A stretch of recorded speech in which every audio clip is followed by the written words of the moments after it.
Contohnya yang kemarin yang baru endorse ke saya, itu adalah dan akhirnya dia benar-benar memberikan saya $120.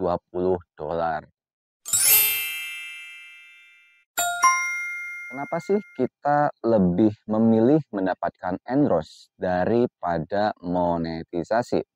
Oh, katanya endorse itu cuannya lebih banyak dibanding monetisasi. Lalu, kenapa sih YouTuber pemula ini malah fokus ke monetisasi dibanding mendapatkan endorse? Nah, ayo, kenapa? Oh, Bang, karena saya nggak paham gimana sih cara untuk mendapatkan endorse tersebut. Nah, disinilah saya akan bahas gimana sih kita akan bisa mendapatkan endorse.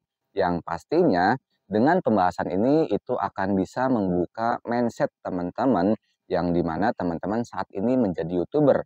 Khususnya buat teman-teman yang saat ini mengejar monetisasi saja. Simak selengkapnya. Assalamualaikum warahmatullahi wabarakatuh. Balik lagi bersama Bang Metrik di suasana yang sangat berbeda lagi ya. Yang kemarin mungkin di studio ya. Nah ini sekarang backgroundnya ini mobil ya, camper van. Kebetulan lagi liburan ya bersama istri. Tapi ini bukan endorse ya liburannya. Ya hanya mencari suasana background aja lah. Biar nggak monoton gitu kan. Sebetulnya ini di ruangan terbuka ya. Saya sampai sengaja niat banget ya bawa peralatan YouTuber ini ya. Ada lighting, lalu ada RGB ini, lalu ada tripod, dan pokoknya dibawa lah semuanya. Ya sekedar niat agar balik modal aja ya liburannya. Kan kalau bikin konten di-upload nanti kan ada cuannya. Nah itu ya balik modal dari liburan ini. Oke, kita mulai masuk tentang mendapatkan endorse ya. Untuk endorse ini itu ada kaitannya dengan personal branding. Personal branding itu apa, Bang? Personal branding itu adalah proses membangun atau mengelola citra atau reputasi pada diri kita. Hal ini melibatkan bagaimana cara kita memperkenalkan diri kita di dunia.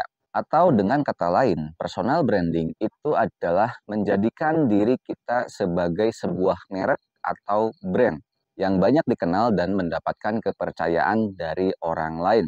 Lalu bagaimana kita bisa mengelola untuk diri kita itu mendapatkan personal branding dan mendapatkan kepercayaan dari orang lain, lalu mendapatkan endorse. Yang pertama yang harus kita lakukan itu adalah suruput kopi hideung heula. Aduh, Bang Metrik mah geus serius-serius na malah keluar suruput kopi hideung. Aduh.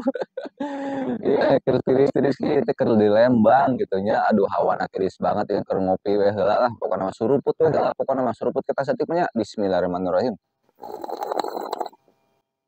Ah, mantul. Oke, kita mulai serius ya. Jadi yang pertama agar kita bisa cepat mendapatkan endorse itu adalah kita harus fokus pada konten. Ada beberapa tips untuk kita fokus di konten agar kita tetap semangat untuk membuatkan konten. Yang harus kita pahami itu adalah kita bikin konten jangan ikut-ikutan orang lain. Di sini saya sering melihat para YouTuber pemula itu kebanyakan putus asa dalam membuatkan konten ketika dia tidak mendapatkan penonton. Dan hal itu saya yakin pasti dia itu bikin kontennya karena ikut-ikutan orang lain. Bukan karena sesuai hobi dirinya dia. Bukan karena passion diri dia. Maka itu ketika tidak mendapatkan penonton, itu pasti malas dan nggak mau upload lagi. Coba kalau teman-teman bikin konten yang sesuai hobi kita, sesuai passion kita, mau ada penonton ataupun enggak, itu pasti teman-teman akan tetap semangat terus untuk membuatkan konten. Karena toh kita hanya menyalurkan hobi aja. Dan saya yakin kalau yang namanya hobi itu kan nggak ada rasa malasnya ya. Terus aja dia lakukan. Yang kedua, saat kita sudah fokus terhadap konten, itu kita jangan jadi tukang upload konten saja, tapi harus menjadi kreator. Nah, ketika kemarin saya posting ya tentang hal kreator ini, ada yang tanya, Bang, kreator itu apa? Aduh, ini YouTuber nggak tahu kreator, nggak apa-apa lah ya. Kreator itu berawal dari bahasa Inggris ya, yang artinya adalah orang yang kreatif. Jadi teman-teman di sini saat menjadi YouTuber itu harus bisa lebih kreatif membuatkan kontennya. Contohnya, teman-teman bisa membuatkan konten yang itu bisa bermanfaat untuk orang lain. Yang mungkin contohnya seperti halnya tutorial, review, ataupun mungkin hal-hal yang lainnya. Banyak lah ya yang bermanfaat buat orang lain. Yang ketiga, saat kita sudah bikin konten yang bermanfaat, usahakan kita bikin konten yang manfaatnya itu dengan cara yang benar, bukan dengan cara yang ngawur. Ini ada kaitannya dengan yang di awal tadi tentang membangun personal branding, yaitu adalah reputasi. Kalau reputasi kita buruk, itu pasti para endorser nggak akan melirik diri kita. Contohnya begini, kita bikin tutorial tentang cara install aplikasi dengan cara crack. Nah, mungkin cara install aplikasi tersebut itu bermanfaat buat orang lain, tapi caranya salah, yaitu dengan cara crack. Kalau dengan bahasa crack, yaitu kan artinya memanipulasi aplikasi tersebut. Ya gimana yang punya aplikasi akan mengendorse ke diri kita? Yang ada nggak bakal dilirik lah pokoknya seperti itu. Nah, cukup ketika hal ini saja yang saya alami ketika saya mendapatkan endorse. Dan pasti saya yakin jika teman-teman menggunakan cara ketiga hal tadi, lambat laun pasti teman-teman pun akan banyak tawaran untuk endorse. Lalu selanjutnya, ini banyak juga yang dipertanyakan.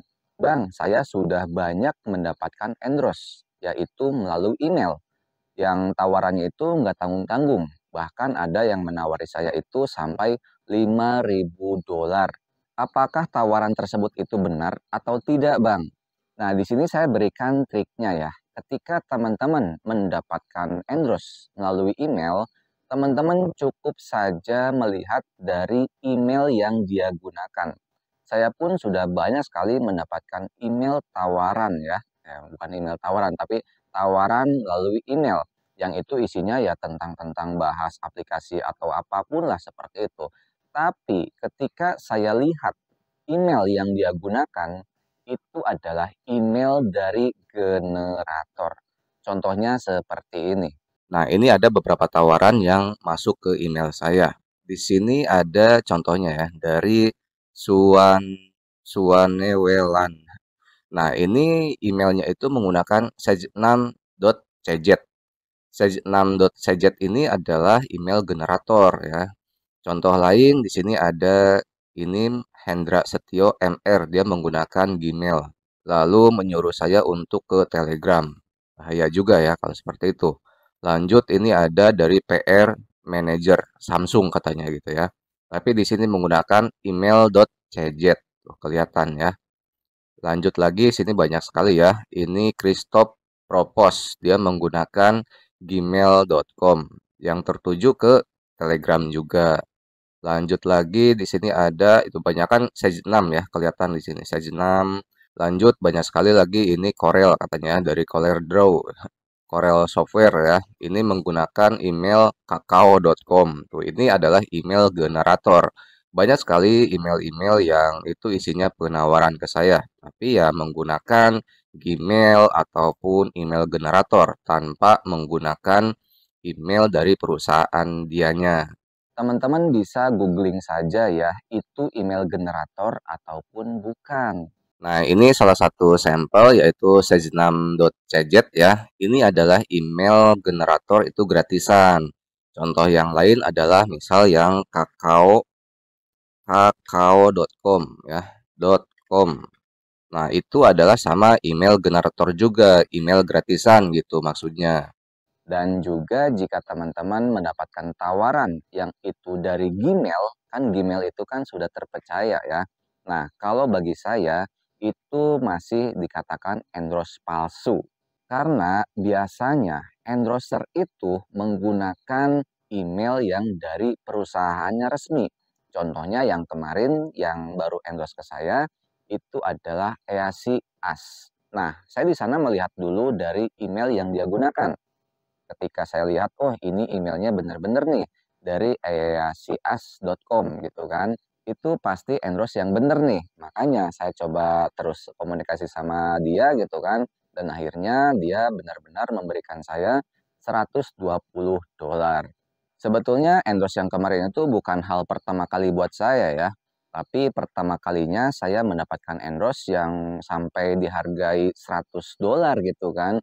Kalau sebelumnya saya itu hanya mendapatkan 250.000 waktu itu ya.